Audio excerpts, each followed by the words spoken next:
आप सबन को राधे राधे। तो मेरे ठेठ देसी कॉमेडी चैनल में आप सभी का स्वागत है। तो हम सबके जीवन में बहुत सारी टेंशन होती है, बहुत सारी ख्वाहिशें अधूरी रह जाती हैं और उम्र भर के लिए एक टीस सी रह जाती है। लेकिन कभी भी हम लोगों को उदासी वाला चौखटा लेकर नहीं घूमना चाहिए।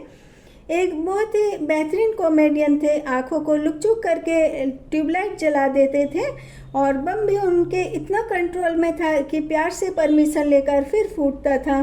और डॉगी की तरह जब जीभ लपलपाते थे तो सारे आसपास के डॉगी इकट्ठे होकर बोलते थे, देखो देखो हमारे कोट पैंट वाले भैया आ गए। और कॉमेडी में नाम भी कानपुर से छाट कर ही लाते थे, राम खिलावन, चच्चा, ननकौआ, कलुआ।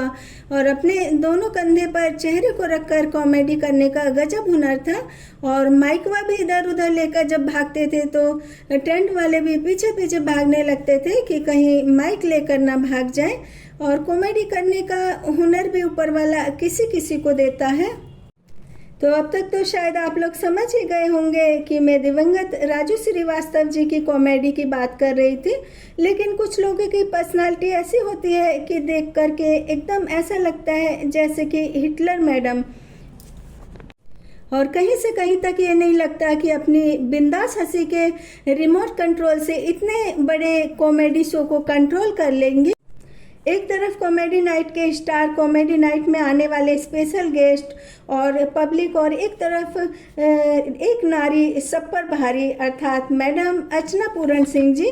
और इनके हंसी वाले ठहाके सुनकर दैत्य लोग से आवाज़ आती है, अरे बस कर बहन, हंसा हंसा के मार डालेगी क्या।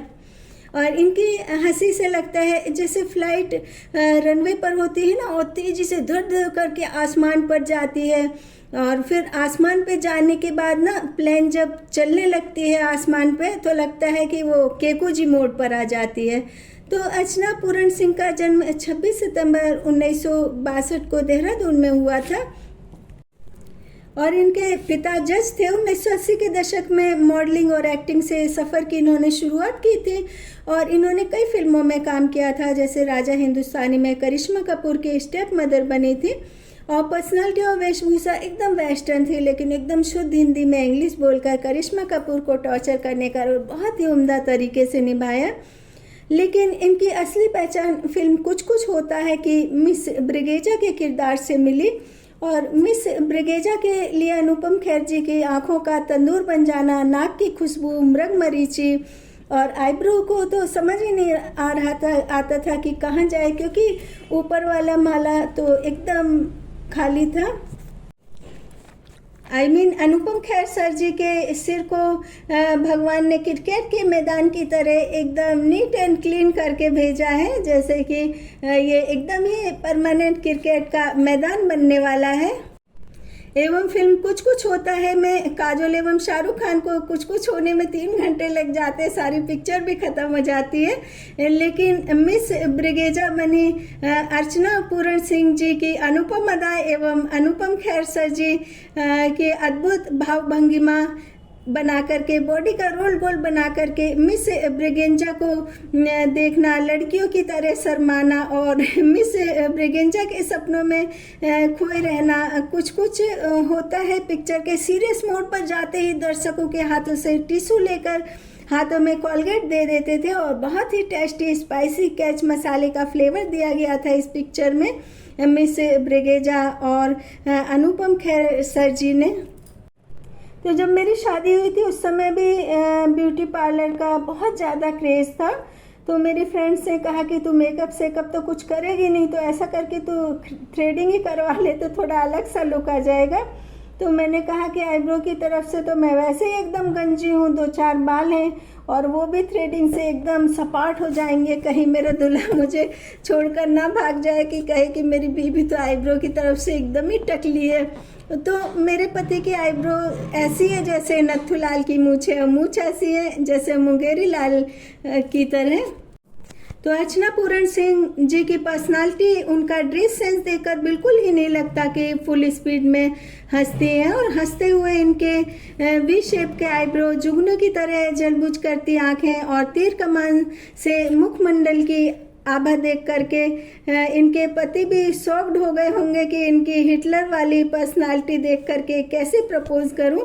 और अर्चना जी ने ज़िंदगी में ग्लैमर के कैमरे के अलावा भी कई उतार चढ़ाव देखे। कपिल शर्मा जी के कॉमेडी नाइट की शूटिंग के समय उनके पास फ़ोन आया कि अब उनकी सास ने इस दुनिया में नहीं रही और मजबूरी में अर्चना पूरण सिंह जी को शो की शूटिंग पूरी करनी पड़ी।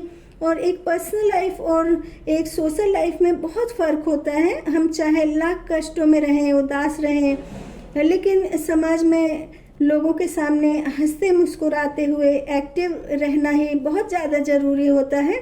तभी हमारी उपस्थिति दर्ज होती है। कहीं ना कहीं समाज हमारे भीतर पड़ी कमजोरी और उदासी को कम करने में चाहे वो किसी भी तरह से मदद करे, लेकिन मदद करता है। तो इनका विवाह अभिनेता परमीत सेठी से हुआ था। बहुत ही प्यारी फैमिली है इनकी और इनके एक बेटे ने एंटरटेनमेंट इंडस्ट्री में कदम रख चुका है और इनके 2 बेटे हैं। मोहब्बतें, क्रश बोल, बच्चन बोल जैसी फिल्मों में इनकी एक्टिंग ने दर्शकों का दिल जीत लिया था। और इनमें एक खास बात है कि छोटे से छोटे रोल में भी एक्टिंग से किरदार को लाजवाब एवं यादगार बना देती हैं। और 90 के दशक में इन्होंने श्रीमती जी कॉमेडी शो में काम किया था और कपिल शर्मा शो में इनके जोरदार हंसी के ठाकों से कपिल शर्मा के स्टूडियो के खिड़की दरवाजे छत सब उड़ गए। इसलिए कपिल शर्मा ने ओपन स्टूडियो बनवाया, साथ ही नजरबट्टू के लिए एक भैंसिया खड़ी कर रखी है। कपिल शर्मा शो में सबसे यूनिक और आकर्षक अर्चना जी की छप्पर फाड़ हंसी रहती है।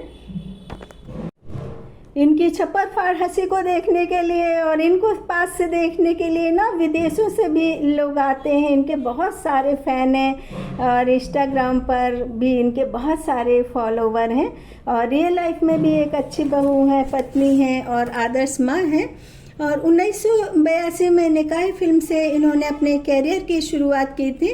1987 में जलवा, 1990 में अग्निपथ, 1992 में आशिक आवारा, 1993 में राजा हिंदुस्तानी जैसी फिल्मों में मुख्य भूमिका निभाई और इन्होंने टीवी पर हॉर शो में भी काम किया था।